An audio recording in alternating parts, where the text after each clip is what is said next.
జై శ్రీమన్నారాయణ. ఈరోజు ఈ వీడియోలో మనం సప్తద్వీపాల గురించి, అందులో కల జంబూ ద్వీపం గురించి విష్ణు పురాణం, మార్కండేయ పురాణం ద్వారా తెలుసుకుందాం. పురాణాలలో సప్తద్వీపా వసుమతి అని అంటారు. అనగా ఈ భూమండలము సప్తద్వీపములుగా విభజించబడినది.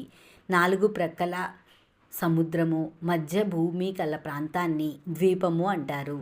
ఈ 7 ద్వీపాల పేర్లు జంబూద్వీపం, ప్లక్షద్వీపం, శాఖాద్వీపం, సాల్మలి ద్వీపం, కుశద్వీపం, క్రౌంచద్వీపం, పుష్కరద్వీపం. ఇవి లవణము, ఇక్షు, సుర, సర్పి, దది, క్షీర, జలం అను 7 సముద్రములచే చుట్టుకొనబడినది. వీని నడుమ జంబూద్వీపం ఉన్నది. జంబూద్వీపం 1,00,000 యోజనముల పరిమాణం కలదు.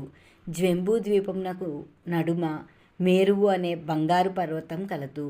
ఈ పర్వతం మీద దేవతలు, ఋషులు, బ్రహ్మ మొదలగున వారు నివసిస్తారని పురాణాల ద్వారా తెలుస్తోంది. భూమి అనే పద్మమునకు మేరు పర్వతం కేంద్రంగా ఉంది.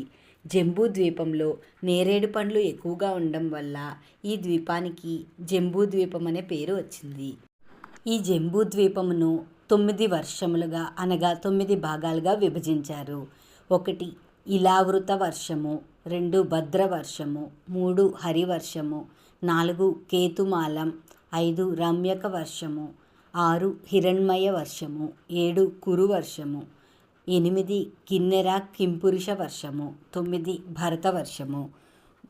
భరతవర్షంలో భారతదేశం, ఈజిప్టు, ఆఫ్ఘనిస్తాను మొదలగు ప్రాంతాలు కలిపి భరతవర్షం అవుతుంది.